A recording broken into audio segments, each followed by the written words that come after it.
क्योंकि उनका जिंदगी गुजारने का पहला और आखिरी चारा है। तो आप उन सबको तबाह करेंगे, वो क्या करेंगे? वो भी मरेंगे ना। आप किसी को अगर आप बंदूक से मारें या किसी को एक कमरे में बंद करें और उसका खाना पीना बंद करें और आप बोलें कि भाई मैं तो आपको नहीं मार रहा हूँ, आप तो भूख से मर रहे हैं, लेकिन वो हालात तो आप क्रिएट कर रहे हैं।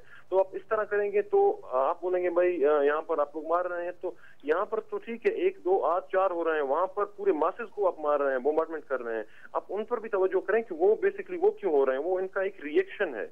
डेराबुक्की में पुलिस का आपने जो सवाल किया कि कोई आए और अगवा हुए, ये डेराबुक्की तो एक वॉर जोन है। बहुत मैंने भी न्यूज में भी बहुत बार न्यूज़पेपर्स में भी मैंने पढ़ा कि बहुत से लोग वहां पर मज़ाहमतकारों ने किडनैप भी किए। कुछ पश्तून थे और कुछ पंजाबी थे, कुछ सिंधी थे बहुत पहले, फिर उनको छोड़ दिया गया, फिर उनको वार्निंग दिया गया। अखबार में भी आया है, ऑन द रिकॉर्ड है कि डेराबुक्की वॉर एरिया है, हम यहाँ पर मर रहे हैं। हम तमाम लोगों को कहते हैं कि यहाँ पर ना आए, काम ना करें। हम मर रहे हैं और आप आ रहे हैं यहाँ पर काम करने के लिए, यहाँ पर ना आए। 2-3 बार इस तरह के वाकयात हुए। उसके बाद 2-3 बार पश्तूनों को पकड़ा, उनको भी छोड़ दिया गया। तो अगर बार हाँ इस तरह के वाकयात करके लोगों को छोड़ दिया जाता है तो फिर भी वो नहीं समझते हैं, फिर तो कोई मजबूरी होगा इस तरह की कार्रवाई करें। बरामदा साहब, बुनियादी बात ये है कि it's a very sad situation. ये सुनते हुए मुझे दुख भी हो रहा है। क्या ये इसके एक जाविया ये नहीं है, चूंकि आप ओपनली इसको कंडेम नहीं कर रहे, कि बुनियादी तौर पे Baloch republican army, you are Baloch republican army, you are the moving spirit, you are the one leading it? नहीं यार, मैं उसकी मतलब वो आप कह सकते हैं कि हमायत इस्लाह की जरूर करूंगा, क्योंकि BRA हो, BLA हो या दूसरी कोई मज़ाहमती तहरीक हो जो बलोचिस्तान की हकूक और हक के हकमियत और आज़ादी के लिए जदोजहद कर रहा हो, क्योंकि वो अपनी एक दिफाई जंग लड़ रहे हैं, न कि किसी और की सरजमीन पर जाके लड़ रहे हैं, किसी और के वसाइल को कब्जा करने के लिए। अपने ही सरजमीन पर अपने ही वसाइल की जो लूटमार हो रही है उसकी दिफा के लिए लड़ रहे हैं, डिफेंस के लिए लड़ रहे हैं। तो उनकी मैं हमायत जरूर करूंगा। वो कोई टेररिस्ट नहीं है, कोई टेररिस्ट एक्टिविटीज नहीं कर रहे हैं, वो अपनी दिफा की जंग लड़ रहे हैं।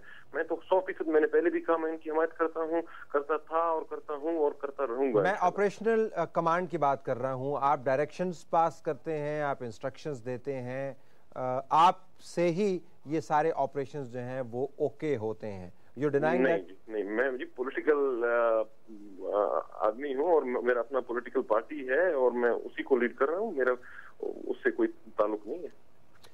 अगर आप पॉलिटिकल लीडर हैं और आपने एक पॉलिटिकल पार्टी भी रखी हुई है, तो फिर मैं आपसे ये जानना चाहूँगा कि पॉलिटिकल पार्टी का इस्तेमाल क्या है?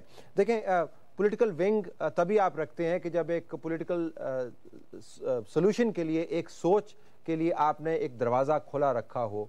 पॉलिटिकल विंग और पॉलिटिकल पार्टी का फिर फ़ायदा ही क्या अगर आप समझते हैं कि ये इट्स एन इम्पॉसिबल सिचुएशन, अब मामलात बातचीत से हल नहीं हो सकते? नहीं जी, बिल्कुल मैंने उसमें रखा हुआ है, क्योंकि यहाँ पर बदकिस्मती से जो हमारी पॉलिटिकल पार्टीज हैं उनको मतलब ज्यादा एग्जिस्ट करने ही नहीं देते हैं। कोशिश करते हैं कि जो कोई भी थोड़ा सा एक्टिव हो रहा है उसको उठा के ले जाते हैं। अभी तो इसका सबसे मतलब पॉलिटिकल समझें या आप एक पॉलिटिकल लीडर नवाब अकबर मुफ्ती का आप मिसाल ले लें। 17 मार्च में डेराबुक्की में कार्रवाई हुई, इतने लोग मारे गए, टारगेट उनको बनाया गया, वो बच गए। उसके बाद दिसंबर में, उसी साल के दिसंबर में 1 महीने तक बमबारी की गई, मजबूर किया गया उन्हें कि वो यहाँ से निकल जाएं। अगर वो वहां से निकले, फिर पहाड़ों पे गए अपनी दिफा के लिए। अगर आप एक शख्स को, पॉलिटिकल इतने बड़े लीडर को, एक उसके घर में आप मजबूर करते हैं कि हम आपको मारेंगे, तो कौन पागल होगा कि बैठेगा हाँ ठीक है आप आओ मुझे मारो। पहाड़ों पे जाएंगे अपनी दिफा के लिए, फिर कहते हैं कि आप टेररिस्ट हैं, तो ये लेबल लगा लेते हैं। अगर कोई बाहर चला जाए, कोई जैसे पहले अभी मेरे पीछे भी वो कह रहे थे अफगानिस्तान अफगानिस्तान अफगानिस्तान, तो कौन पागल है कि वो आके बैठेगा हाँ भाई आओ मुझे मारो, मैं अफगानिस्तान में हूँ या लंदन में हूँ या जहां पर भी हूँ। अभी हेरबियार के पीछे उन्होंने केस लगाए, ब्रिटिश कोर्ट ने उनको वो कर दिया। दुबई में गज़न मरी पर लगाए, वो भी वहां से कुछ उन पर साबित नहीं हुआ। ये तो झूठे मुकदमात हैं। अगर कोई आप पाकिस्तान में हो तो उनको उठा के कत्ल कर देते हैं या उनको उठा के जाके जेलों में डाल देते हैं, तो इसको एग्जिस्ट करने छोड़ते ही नहीं है। हमारी तो कोशिश होगी, अगर पॉलिटिकल हमारा कोई पार्टी है, हमारा एम यही है। अगर जो मैं समझता हूँ कोई BRA है तो उनका भी यही उनका एम तो पॉलिटिकल है। ये तो नहीं है कि वो बाद में भी इसी तरह कंटिन्यू करते जाएंगे। मेन जो चीज है, एम जो है, वो सबका पॉलिटिकल एम है। Okay, let me ask you, political aim जो भी आपका एम है, अगर डायलॉग के जरिए बातचीत तय करनी है तो वो क्या सूरत हाल बने कि आप समझें कि अब मामलात सही हो सकते हैं, वो कंडीशंस क्या होंगी जिसके तहत बातचीत के ज़रिए ये मामला तरीके से तय किया जाए और ये जो खून रेजी हो रही है इसका खात्मा किया जाए?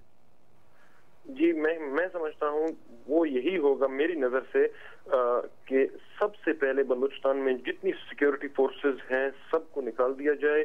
बलोच कौम को ये महसूस कराया जाए कि वो अब एक आज़ाद कौम की जिंदगी गुजार रहे हैं और वो अपने आप को महसूस करें कि हम अब एक आज़ाद कौम हैं और एक आज़ाद कौम की शक्ल में अब हम जिंदगी गुजार रहे हैं।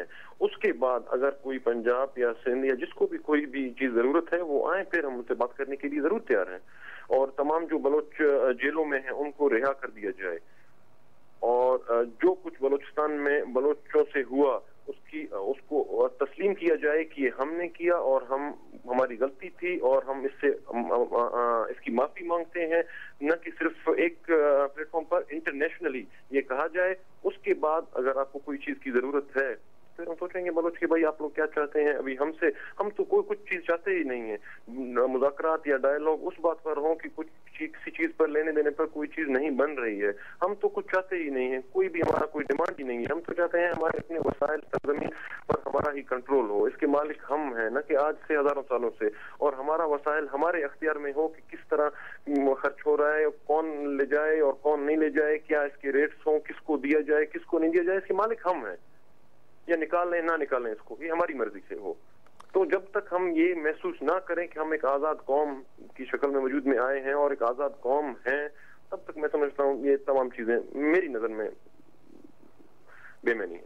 बरामदार साहब, बहुत शुक्रिया, आपने हमसे बात की। नाज़रीन, प्रोग्राम का वक्त ख़त्म हुआ। तमाम इंटरव्यू के अंदर अगर आप मुझसे पूछें कि 3 ऑपरेटिव वर्ड्स क्या थे, सबसे अहम तरीन अल्फाज, वो आखिरी जवाब में थे सूबा, सरजमीन, वसाइल और उसके ऊपर इख्तियार। Let's see how the government responds to this. हमारी तरफ से आज सिर्फ यही कुछ इजाज़त दीजिए। अल्लाह हाफ़िज़।